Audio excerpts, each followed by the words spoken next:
Hello and welcome to Around the Bases. My name is Ryan Sampson, but you know that guy, MLB insider at the New York Post. He is none other than Jon Heyman. Jon, how you doing, man?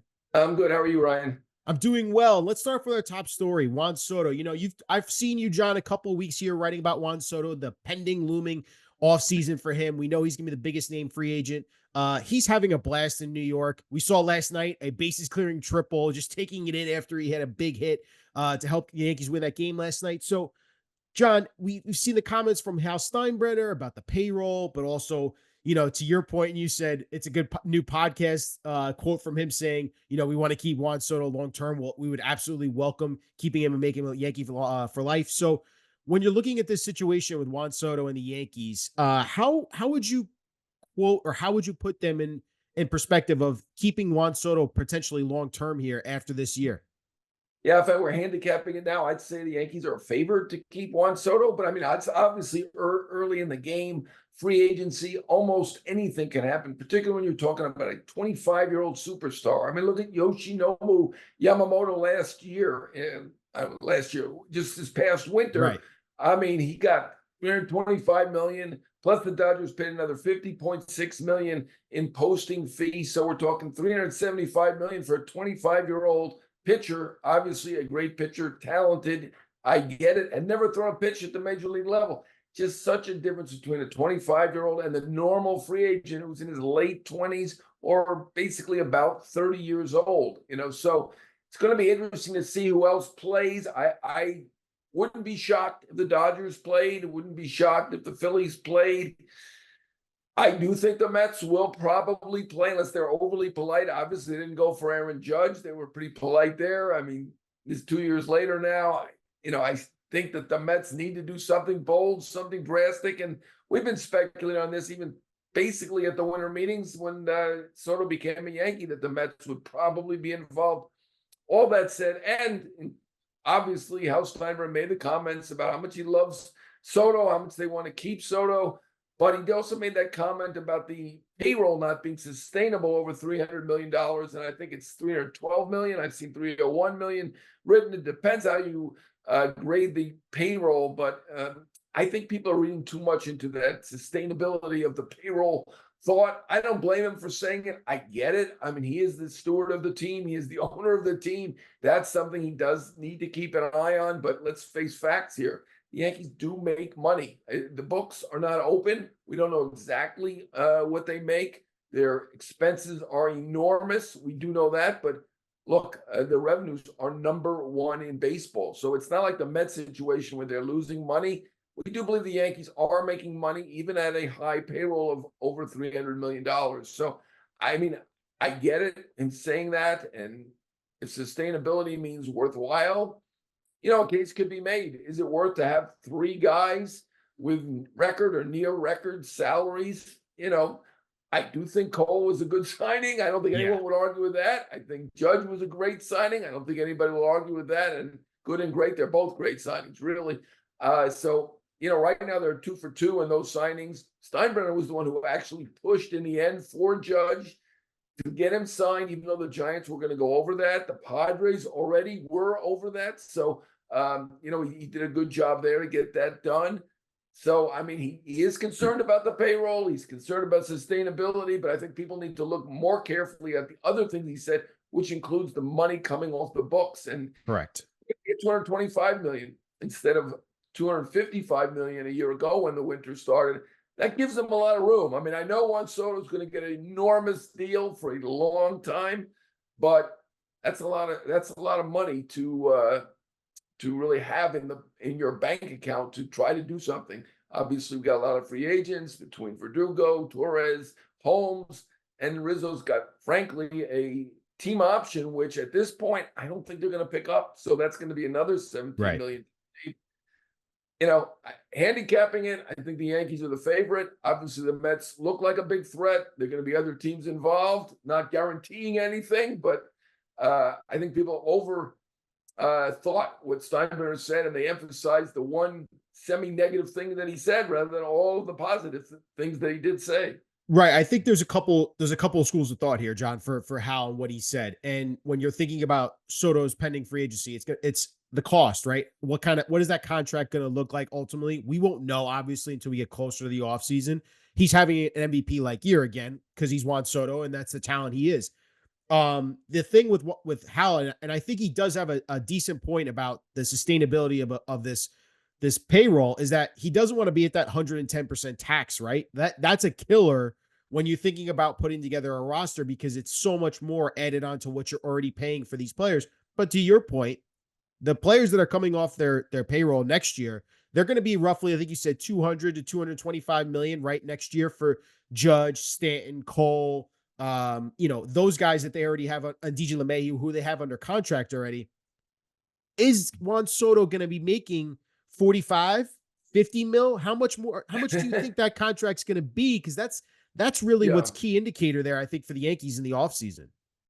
Yeah, as I wrote in the post today, I do think that they're willing to at least go to the 40 million, which is what Judge makes. There was kind of a ceiling for the Yankees with the Yamamoto. They didn't want to go over where Cole was. I do believe that was at least a little piece of it. In this case, I don't think Judge is going to mind. Not that I think Cole would have minded, but this is a guy who's his teammate, who he already likes very much, not a guy who's never played at the major league level. So, and I think he understands that the market probably has changed, and it's a little different for a guy who's 25 versus 29, right? It's the age, the 4 years, and then more prime years left, right? So, I think he's going to get it. So I think 40 million is probably the baseline, and I think you're right. I'm not wrong to throw out the 45 or the 50. We shall see exactly. It's going to be a longer deal than the 9 years that both Cole and Judge got, because again, he's 25 years old. But with all that money off the books, the 225 right now committed instead of the 255, they've got room. And obviously, this is a Yankee thing. They get the branding idea, right? This is a, whatever you want to call him. Maybe, obviously Scott Boras said Centurion, and is that once in a century player? I'm not sure. I'd have to look at the dictionary. He's a generational player. He's a great player. So is Judge. So Judge is having an insane year also. Yeah. They're both incredible. Yeah. They're really the two MVP favorites. You could throw Gunnar Henderson into that as well. But right now, I think Judge and Soto are the MVP favorites. But I think it's the age difference that's going to play for Soto. He's obviously turned down 7 contracts already, as we know. So the idea of signing him in season, nice idea, worth a try. As we've said on this podcast many times, not going to happen. I think the fans are now understanding that's not going to happen. When I first said it, they were blaming me, it looked like, but maybe I'm overly sensitive. But he's a few months from free agency. He's having an MVP type season. Some guys sign a year from free agency, but I don't see it. Not a few months for even if he's not a Centurion, he's certainly a. Look at the stats. In some cases, it looks like Ted Williams. In some cases, I'm not saying he's Ted Williams, but it's pretty darn good with the on-base. He's leading an on-base percentage. Not a surprise there. He's in the top 5 in just about every other category.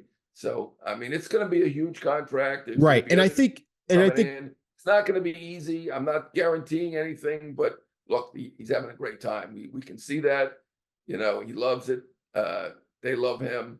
And they're winning. It seems like a shame to me. Right. Yeah. And they're winning. And I think that's something that the Yankees, listen, I get it. He's going to get an insane contract number no matter what, just because of the talent he is and how young he is. Those are the 2 big factors, right?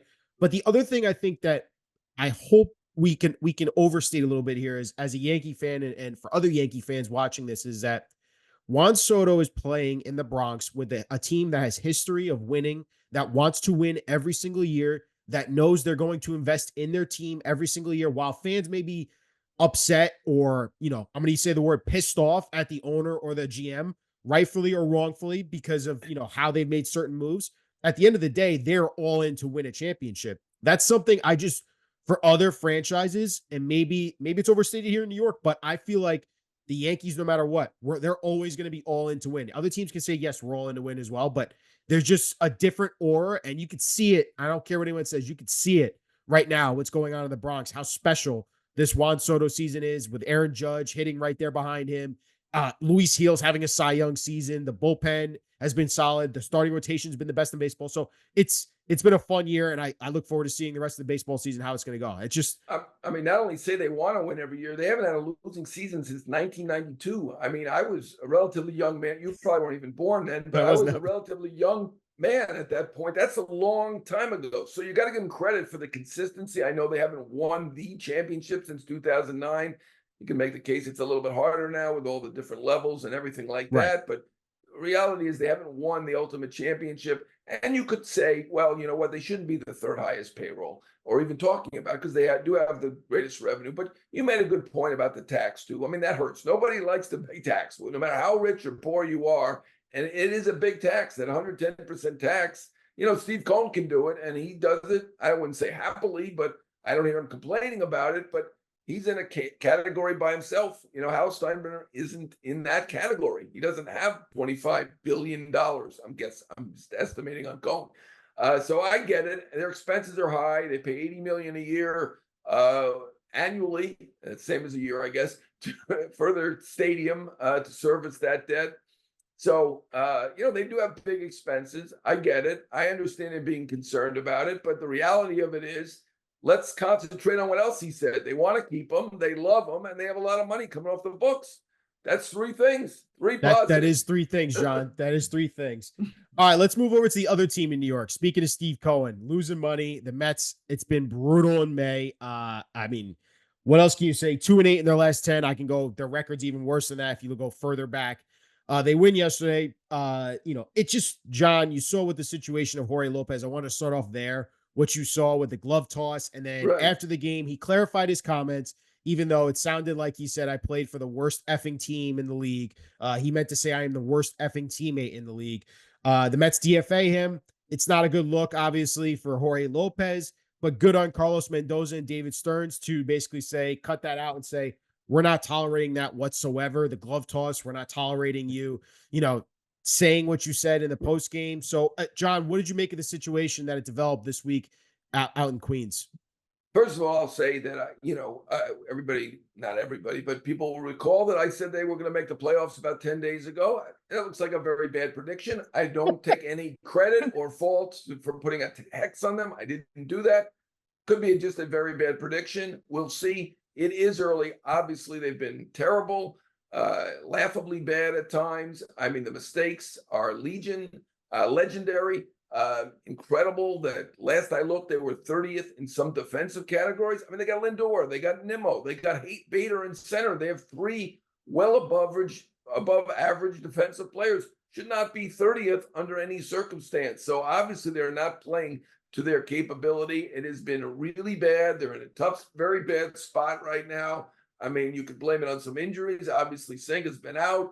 Francisco Alvarez was a bad one because obviously their catching situation, it wasn't good. I mean, Narvaez just didn't look like he could play anymore. I mean, he was DFA'd today, so the Mets kind of saw that as well. Nito obviously was much better, but not Alvarez. So you can blame it on that. But look, every team has injuries. They have just underperformed. It is really not good. So I've covered that now. Now let's get on to Lopez, which was really what your question was. Yeah. You know, I kind of give them a pass. I give these guys credit where English is not their first language for conducting these interviews in English. I think he was misunderstood. I don't think he was fair to say he was misquoted because it was on tape. We kind of heard him say the worst effing team. I guess we can say that on our We can. there. You can. John, you can. It was a headline on the back page. So yep. You know, I think I believe him that he meant, because you don't stand there and say that the way he did and say, I just don't see anybody saying that as part of a team now publicly for the record with cameras rolling. So I believe him that that's not what he meant. So, you know, I give him a pass on that. And the glove throwing was bad. If he just apologized for throwing the glove, would have been over. You know, he didn't do that. You know, the press conference afterward wasn't good, even if I'm giving him a pass, because he should have apologized. You know, and he should have said, yeah, I met with him. Apparently he said he didn't meet with him. I don't know whether he forgot. I don't know whether he's got short-term memory loss or what, but you know, he did meet with his bosses. So I think it was more the press conference more and what happened after the glove throwing than the glove throwing. So I get it. I feel bad for him because I do believe he was misunderstood. I hope he gets another job. I don't know him, but I don't think he's a bad guy. I think he had a bad moment. And, obviously if you're a middle reliever, you can't have those moments, right? If he was somebody who's a star of the team, they'd find a way to keep him on the team. They wouldn't Right. cut him, right? So I do feel a little bad for him, but I think the problem was afterward in the press conference, even if he was misquoted. No, yeah, and I agree with you, John. Understood. Yeah. He did clarify it after. I mean, we did hear some stories. He's going through some stuff with his family and personal, and we have to understand that these are, while they are athletes, they are people too. They have things going on in their lives, so it's probably a tough situation for him. It was caught in a heat of the moment, and I can understand the frustration boiling over into the post game.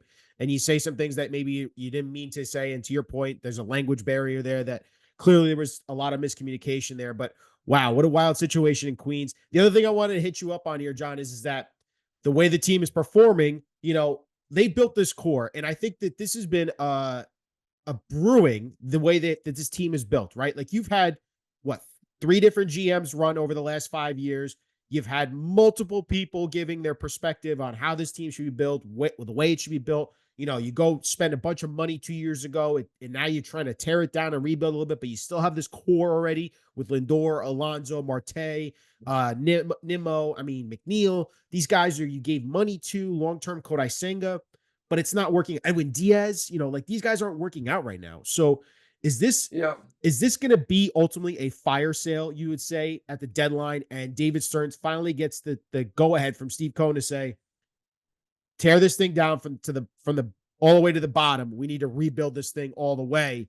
How do you sense this situation developing here Yeah. in Queens? Well, we're past Memorial Day, so obviously they've played a good number of games. They've played more than a third of the season, but there's still time. We still got more than 2 months, or basically about 2 months before the trade deadline. So we'll see. Looking at these players, they should be better than this. It's not going to take a huge number of victories to be a wild card once again. We don't think, right? San Francisco looked dead in the water 2 weeks ago, and Right. then they were in wild card position last I looked. So I get it that they're not selling now. I see fans screaming, break it up. These are fans who said, well, we never trade Alonso. Now they're screaming, break them up. I think it makes sense to wait at least a month before you really see what's going on here. Maybe it was just a terrible month and they'll bounce back. I do think that they are better than the record, and they should be at least a contender for a playoff spot. That said, as I wrote in the post today, not going to be a great sale anyway. All these guys who have value they could trade are basically on expiring contracts. So you're talking about a few months for a new team, right? And that generally doesn't get a ton unless you're talking about a Randy Johnson going or some dominant starter. Right now, you've got Severino and Minaya doing well. They could get you something, obviously. Quintana's not doing great. So JD Martinez. You know what? With that salary, even though he's a great hitter, nobody else was going to pay $12 million except for San Francisco. Maybe San Francisco revisits it. I don't know. Maybe he is more accepting of San Francisco. I don't know. Pete Alonso's probably going to get you the most, and Right. the qualifying offer is of limited value to them. People are going to talk about it. Let's clarify that right now, due to the fact their payroll is so high. Once again, they only get a 4th round pick if they lose him. If they get that qualifying offer attached to them, so Right. that gives a little more impetus to just trade them if they're not in it. So don't be shocked. And we've talked about whether Pete Alonso's being traded here, and a lot of people were upset about it. I think people aren't quite as upset right now the way the core is not performing, but it's certainly a realistic possibility. He'd get you the most, is what I'm gathering from the half dozen or so executives that I talked to. But he's not going to get a ton because, look, it's a slugger with a half year to go. JD Martinez was a slugger with a half year to go, traded Arizona, was brilliant for Arizona. Detroit got nothing for him. Look at the players. It's in the post today. I remember Dowell Lugo was the most prominent one, right? They didn't get anything for him. The Yankees traded for Rizzo on a deadline trade. Kevin Alcantara, okay, that's the main guy that they gave up. Schwarber was traded at the deadline. Nobody anyone's heard of was the price. Now, Right. Alonso's had the most home runs. He's back, Correct. he's He's ahead of Schwarber, certainly. He's a solid first baseman, plays every day, very tough. Most home runs since he's come in the league. He'll get you more than Rizzo or Schwarber or probably even Martinez, but it's not going to be the haul that people are expecting for a half a year. So no reason to rush into it. Let's see what happens. Eventually, they may have to confront it, but basically, that's the group that could get you something. I mean, Diekman not going to get you that much at this point, right? McNeil, you'd have to pay it all the way down, and even then, you're not going to get much. Marte, you'd have to pay it all the way down, and you won't get anything. So, Right. it's not going to be a great trade deadline for the Mets either way. Give it another month. I think they're better than this, and they may fight their way back into the race. We shall see. They're obviously willing to do tough things, right? They traded 2 future Hall of Famers, so they're willing to trade Alonso and see what happens. But like I said, don't expect anyone's top prospect coming back. Wow, what a wild turn of events here in the Queens. And I like you said, we'll see how this next month goes for them. But yeah, it's not looking great right now for them. John, let's go to one more thing on them I wanted to mention. Yeah. Today they just made a move, right? So Yes. they sent Christian Scott down. He was pitching well. That could be related to innings. We'll see what they say about it because he's been pitching very, very well. They do have David Peterson ready to step in. He looked pretty solid in his first start back. He was really good in the minors. So, it's their starting pitching depth isn't that bad. It could be an innings situation there. And then Beatty, who played a solid third base. I know he dropped the ball the other day on the transfer, but generally he's been good defensively, but he just hasn't hit like they expected, right? Vientos has been basically their best hitter. Yes. So I get it. I mean, I think that was expected based on what David Stern said a couple of days ago. They need to get up a middle infielder anyway. So they'll bring up Jose Iglesias, who was once one of the best defensive shortstops in baseball. Can play second, can play third, but Vientos gets a full shot. Peterson likely in the rotation now. I get it. I think people are going to question on Scott, but I think it's probably related to the innings. Right. There's a good chance you would say he probably comes back sooner rather than later, back from AAA to the majors. Yes. John, let's talk about the best team in baseball here. I want to talk about the Philadelphia Phillies. Do you agree that they're the best team in baseball? I know they perform great. Right. Like, don't get me wrong. You've talked to Dave Dombrowski. They put together a hell of a roster. Do you think right now the Phillies are the best team in baseball? I thought you were a Yankee fan. I am. Well, I don't know. You moved over to the other side. No. I'm just being realistic. I said the Phillies were the most complete team in baseball on a podcast, I don't know, 3 weeks ago. You could make that case, but I'm not going to argue against the Yankees at this moment, right? I mean, their rotation has been incredible, even without the best pitcher in baseball, Garrett Cole. And they did take the Clark Schmidt injury, Right. They have arguably the 2 best hitters in the game. And I don't even think that's a long argument at this point, right? Judge and Soto probably are 1 and 2 as the 2 best hitters. Anthony Volpe's been incredible. Yeah. Made a huge step. Now, the Phillies are obviously great. That rotation is outstanding. That lineup is long. The clubhouse works.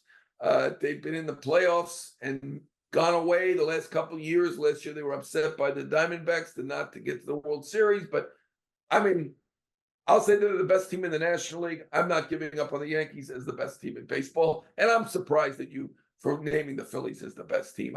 You might have to apologize for that. I might have to apologize a little bit. But honestly, I have to recognize the Phillies are, like you said, a very complete team. They're terrific. Ranger Suarez putting a Cy Young worthy season together right now, which is pretty awesome for them as well. I've always been a fan of Bryce Harper. I think he's been incredible this year. So, we might have a repeat of 2009. It could be Yankees Phillies in the World Series. That'd be awesome to see again. The rematch of that, which I'd be all for. Right. All right, John. Let's bring Dodgers, which we've had many times. That wouldn't be bad either. Dodgers come to town. Phillies. Yeah, Dodgers are coming back. Their schedule's a little funny. They were here. They're going back home, and now they're coming back. I don't know who made the schedule, but that's okay. They're big boys. They can handle it. Big boys, they can handle it. But it'll be a fun series. Dodgers coming to the Bronx. Shohei Ohtani back in the Bronx. John, let's bring this all home. Your most disappointing team of the week. Is it the Mets? Who is it? No, it's not the Mets. They won a game yesterday. I'm going to say the Cubs. They're 2-8 in their last 10. They went to Milwaukee. Craig Counsell got booed. They lost 3 out of 4. They now have a losing record. They spent $8 million on a manager. They have a worse record than they did last year. They're not hitting. They need a bopper. I mean, I guess we could tie this into subject number 2 and say, are they going to get Alonso? It's been, I guess now it's been a long time since we've been saying that the Cubs like Alonso. They could use that one bopper. That would help them. definitely They need a could. bullpen. They could use some bullpen help too with the way they're going. But Cubs get the nod as most disappointing team of the week. I mean, obviously, I could go across town with the White Sox every week. They're 1-9. I guess the Cubs are the champion of Chicago this week at 2-8. But they get our nod. Most disappointing team of the week. All right, John, thank you so much for going around the bases, talking all the top stories in sports. The Mets always take these stories with the Jorge Lopez stuff, but we appreciate you as always just giving us some time, man. Thank you so much. All right. Thanks, Ryan. Talk to you.